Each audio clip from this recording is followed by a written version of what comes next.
Yo, what's going on everybody? Happy New Year. This is going to be an update video going over the recent movements in the market and a few of the upcoming mints. So the first project that we're going to look at is going to be Mutants. And Mutants have been pumping due to this announcement that came out a few hours ago. It says that it's coming soon. Mutant holders and lab users soon will have the option to leave their NFT in their wallet. So they are introducing non-custodial staking. They also have their burn event coming up, which is where you take any two of their three collections, either the Crocs, the Toads, or the Mice, and then you can burn them for their new collection. And rarity will play a factor, but we don't know exactly how quite yet.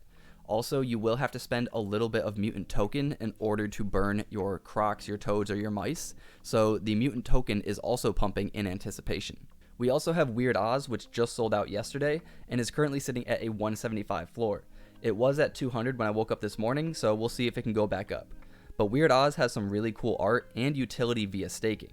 You can now stake on the Chain Chilla's site for their Chilla's tokens, and the rest of the staking will be done through Phoenix Arena, and it'll kind of work a little differently. So if you own any of these attributes that are on screen, then you can earn some of these tokens daily, and you will have to claim those rewards through the Phoenix Arena website. They also do have plans to build value within their partners' ecosystems, so I would continue to watch out. Next up is Raccoon Syndicate. This project has been pumping over the last week or so, and is likely due to anticipation of their hold to earn game. The Raccoons are sitting at a 440 floor, and their game should be coming sometime in Q1 most likely. The announcements in Discord within the last week or so have been around their Discord updates. They're bringing Discord games, leaderboards, and they're doing contests to give away tier 3 raccoons. Now, normally small announcements like this wouldn't cause a pump, so maybe this isn't the reason for a pump. I think what makes more sense here is that the community really likes this project, and now that they're finally all sold out, they can start to find their true floor value.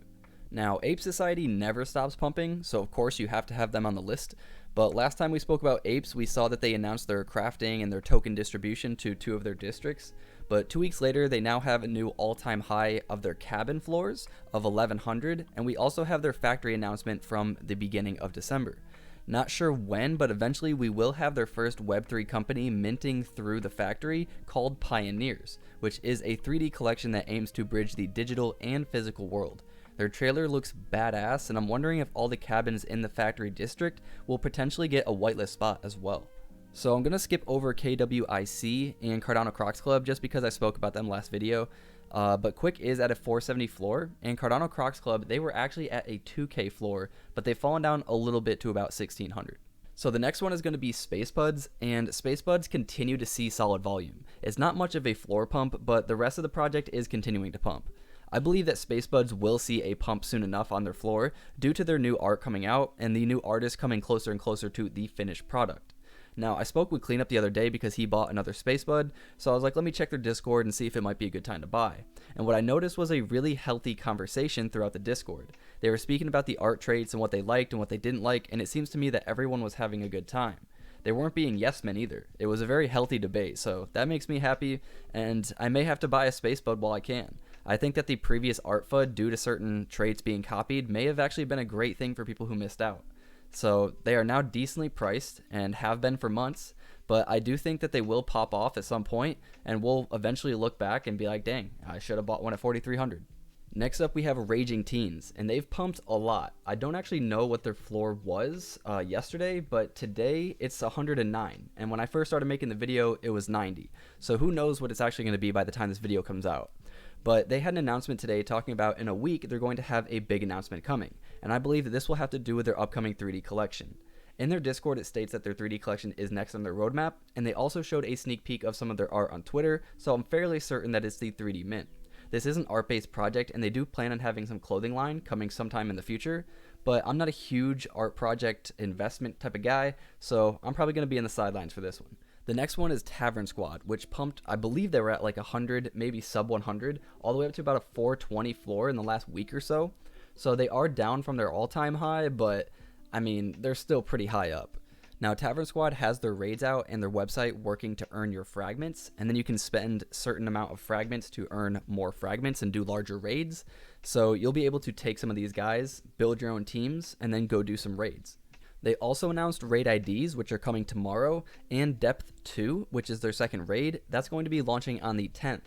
They also partnered with Weirdoz, and for every Weirdoz NFT that you own, you will earn some of their worm token. So we can go over and we can see that the Wormstone is their on-chain token, and through their raids, you can earn these Wormstone fragments, which then you can use to craft into Wormstones. And if you craft, then you get an account buff. And in the beta version, once that's done, not crafting will give you a debuff. But what I think is the biggest deal is their mobile gaming. Mobile gaming is a massive industry, and the more that we see NFTs coming to phones, I think the better off NFTs as a whole will become. And now the last NFT to pump recently is Nifty World. And if you were sitting in here waiting patiently for me to say OTK, then go check out my last live stream, because we did speak about OTK for literally an hour straight, and it was awesome. But I gotta let OTK cool off for a while, and then we'll check back in. But anyways, Nifty has been making strides on their AR game, and in a recent trailer, they showcase some of the Nifties in the real world. Also, on their roadmap, they have a plan for a marketing push in Q1, and this may be a part of the reason why some people are buying in now. But alright, now checking out what we have minting this week, we have Immortui Ursus, which is going to be on the 5th, and right now it's about a 50-50 split on people who will mint and people who won't, so we'll check out that one. We have the Working Dead, which looks like nobody really wants to mint this one, so we'll probably skip this one. And then we have Foxed on the 12th, which is in favor of a mint. Also, yes, we do have the jelly cubes, but that's going to be on the 14th. But I do want to make everybody aware, if you do want to get a jelly cube and participate in the next mint, it will be 200 USD on the 14th, and the price will be $200, and however much in ADA that equals. And that's going to be a snapshot taken on the 12th. Now, I'm not completely sold on this Immortui Ursus project quite yet, but I do really like the art. I think the art just stands out. It's like really, really bright and really big head, so like all of the traits are very, very visible, and I think they're going to fit well for a PFP. Also, for a mint price of 55 for the whitelist and 66 for the public, and only having a 3,333 supply, I think that's a really good deal. So just based off of this image for their roadmap, the ritual right here is their mint date. So right after that is the soul draw. So likely some NFT winners will win something. And then number 5 is their elixir airdrop. So you're going to be airdropped some of these elixirs, which I would imagine has to play into a mutation, but we'll find out more later. There's also going to be soul tokens in the Clash of Immortus. So this looks like some form of gamification with their token. And then they're also coming out later on with a marketplace. Something to definitely pay attention to is that this is a reveal type mint. So we all know the drill, sell before reveal day, which is going to be the 9th.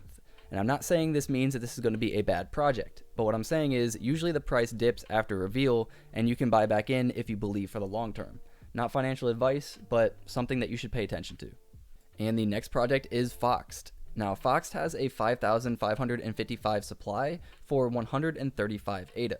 Foxed is a fully doxed team looking to build based off of monthly roadmaps. If you do own one of their Foxed tickets, then you can mint up to 4 NFTs, as well as gain access to the Early Valley, priority access to all mints, exclusive raffles and airdrops, premium lifetime access to their analytics platform, and profit sharing of the analytics platform. Their vision is shown here. We spoke about the analytics platform, but here we can see that there will be polls, monthly and weekly reports, as well as staking, airdrops, and merch. So the way that this platform will work is there will be a basic version, which will be for free, and then a premium version, which, obviously you have to pay for. Now, the membership price will be paid in ADA and Foxed tokens, and it will be discounted progressively based on the amount of Foxed NFTs that the investor has, meaning the more PFPs that you hold, the higher your discount. Now, if you do hold one of these tickets that we showed earlier, you will have free lifetime access to this platform, plus profit sharing from all of the ADA earned by the paid memberships. Now, it doesn't say exactly when this platform will be released, but it says sometime after the PFP collection. What these reports look like is going to be reports on their progress throughout their project. So they're going to keep you up to date, tell you how far things are coming along, that sort of thing. Checking out the tokens, the only way to earn new tokens is through staking, and for every day that your NFT is staked, then you will receive an X amount of tokens. Now, to create a regular deflationary system, the Fox token will be burned through many utilities. So one way it'll be burned is using it to buy merch, using it for raffles, auctions, mystery boxes, as well as using it to pay towards the NFT analytics platform. And to just kind of wrap everything up, they are doing some rewards in their Discord, such as giving away whitelist spots and blue chip NFTs, as well as a little bit of merchandise or experiences. But they'll also be giving away some of the money to charity, as well as listening to feedback. So now looking at how the mint is going to be broken down, there's going to be 1,200 allocated for all the ticket holders, 2,000 for the whitelist or fox list. So if you are minting during the public, there's only going to be 2,000 roughly available. I think overall that the art looks fine, nothing that really blows me away, but also nothing that makes me dislike it. The community seems to mostly support it, and I know that a 135 mint seems kind of high, but divide that by 4 and you get $34. They are aiming to make a platform and it's going to cost them a lot of money, so it makes sense. How I'm viewing it though is I'm saving up my money and I've just been buying blue chips. I bought 3 toads, I want to say at about 700, a few under 600 the last week or two.